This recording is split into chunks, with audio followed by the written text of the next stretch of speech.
Did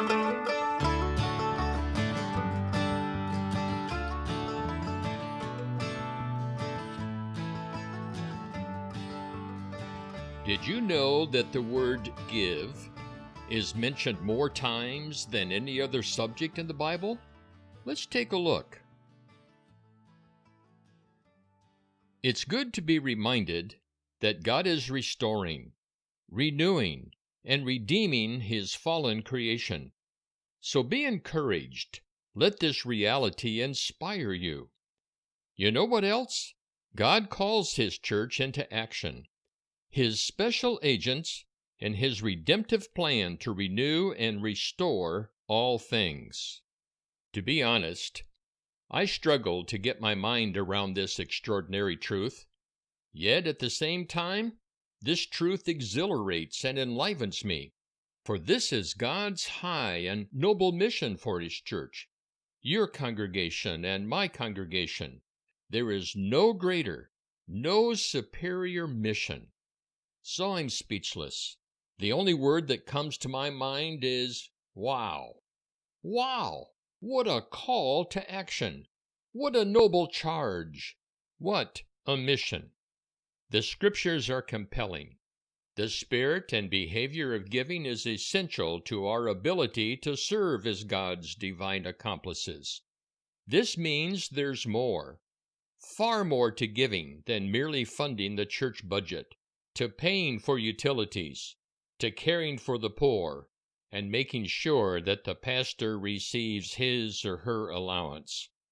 Pastor, it's crucial that you inspire, challenge, and teach the people in your congregation to give, to freely give, to give so that they can take hold of the life that is truly life.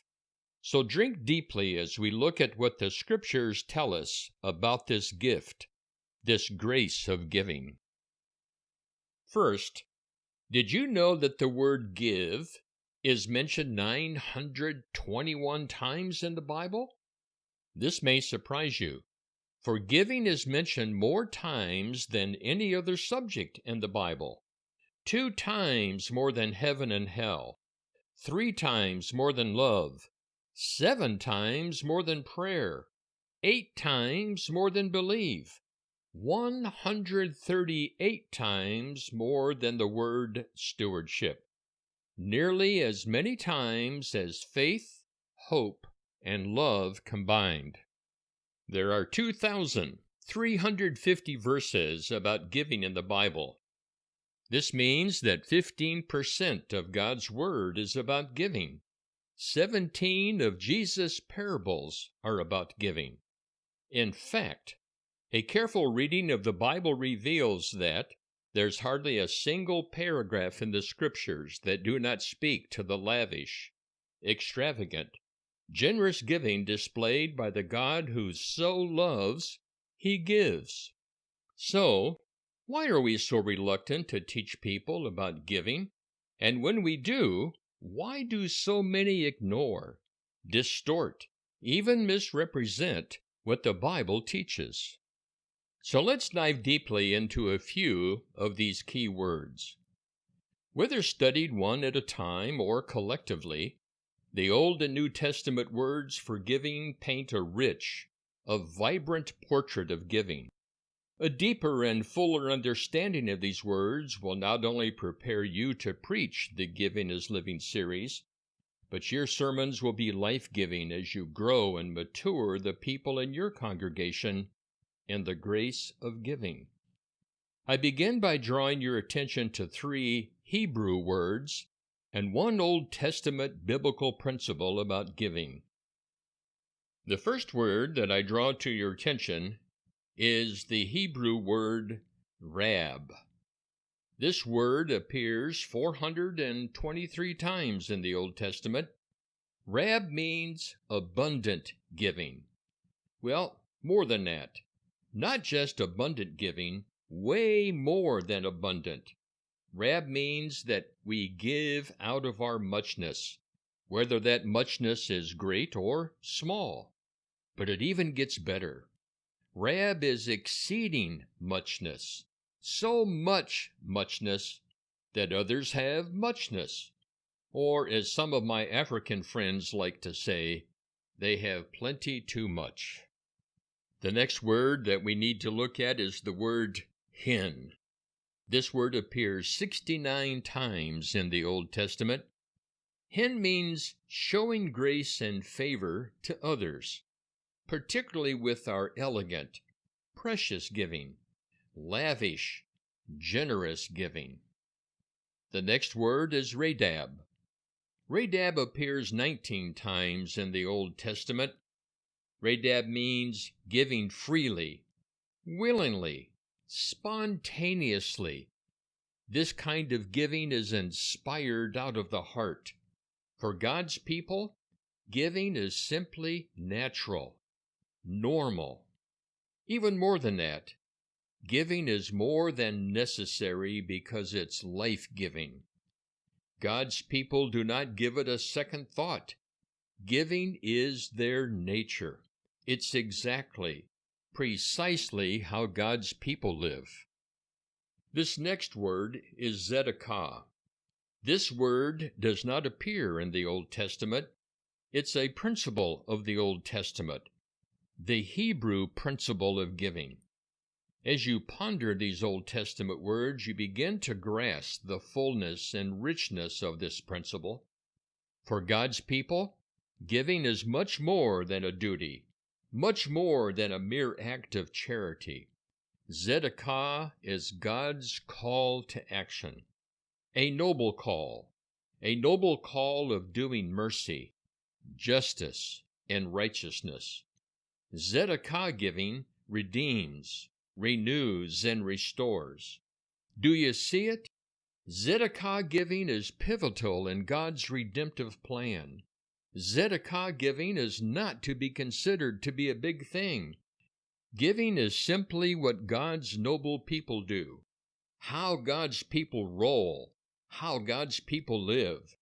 Giving is a noble act that restores nobility in others. This is Tzedakah. There's a similar principle in the New Testament. So let's look at 3 must-know words about giving in the New Testament. I've discussed 2 of these words in a previous Diving Deeper video. Nevertheless, allow me to review them once again. The first word is pariseo. Some like to say perugio. This Greek word appears 39 times in the New Testament. Pariseo means to exceed the ordinary standards of measurement. Remember, rich or poor, give just a little more, a little above and beyond what is normally expected. For example, if giving 10% of your income is your normal expectation, your standard of measurement, excel in the grace of giving by giving just a little more, maybe 10 1/4%. If you've not been giving anything, start with just a little above what has been your normal practice. This is what it means to excel in this grace, this gift of giving. Excelling is not just better, it's far more than better. I like to refer to it as preeminent giving, giving that arises out of the preeminence of Christ, giving that supplies others so richly they have abundance, giving that honors and restores the preeminent nobility in others. So, let me ask, can rich people excel in giving? Of course. This is what the Apostle Paul is asking from the relatively rich Corinthian Christians. Excel. Excel by giving just a little more than what is ordinarily expected, to give out of their muchness. Well then, can poor people excel in giving? Of course they can. I know, it feels illogical to ask poor people to give, but this is exactly why Paul shares his eyewitness account with the Corinthians. You see, these poor Macedonians gave out of their muchness, though it was little. They gave far more than what Paul ordinarily expected from them. They too excelled in this grace of giving. Here's the stunning and marvelous richness of 2 Corinthians 8. Rich and poor people alike are on equal ground, on equal footing, when they give out of their muchness. Both are excelling in the grace of giving. The next New Testament word that we'll review is the word charis. This Greek word appears 157 times in the New Testament. It's the Greek word for gift or grace. Charis is of divine influence upon the heart, the spiritual condition of one governed by the power of divine grace, of one gripped by the supreme sacrifice of Christ. The grace of giving is actually the gift of giving. I particularly like this definition of the merciful kindness by which God, exerting his holy influence upon souls, turns them to Christ, keeps, strengthens, increases them in the Christian faith, knowledge, affection, and kindles them to the exercise of the Christian graces. The third and final word that we'll look at in the New Testament is, in fact, a New Testament word, but it's also a beautiful principle. This is the word Makarios. Makarios appears 50 times in the New Testament. This is the most amazing, complex principle to explain. It's exceedingly difficult to capture the full meaning of Makarios in English. To say that it means happy or blessed, well, that's true. But it's just a small sip, a tiny taste of the richer principle of Makarios. When, by the power of the Spirit of God, we are gripped by the supreme sacrifice of Christ, and when gripped by the realization of Christ's rich, full, and deepest care, we discover that we ourselves become supremely and entirely content. It's then that we shalom, that we Makarios. We are compelled to action, actions that well up in the rich and generous giving of our time, talent, and treasure to benefit others. Giving is literally doing justice, mercy, and righteousness. It's then that we truly begin to understand Christ's own words that it's more blessed to give than receive. I say all this to make this point.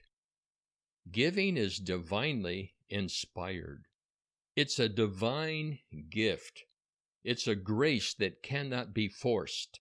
There is no law, no prescribed formula, no meticulously crafted program, no amount of badgering, shaming, coercion, threat, nor any amount of manipulation of the Scriptures that can generate Christ-inspired giving. To put it bluntly, outside of a robust and maturing relationship with Christ, the giving life is not possible. Nothing short of the passionate pursuit of the giving one, Jesus Christ, can kindle such vibrant, life-changing, and deeply satisfying giving. Giving that fills the earth with the glory of God. Giving that inspires thanksgiving, joy. Giving that breaks out into the white-hot worship of the God who so loves, he gives. Anything less, anything else, is a shoddy imitation, a mere mockery of the gospel. Divinely inspired giving causes others to say, "Wastefully generous, O Lord, art thou." This kind of giving is possible in your congregation. So inspire, challenge, and teach the people in your church to fill the earth with the glory of God. Don't rob them. Don't rob them of the joy of giving.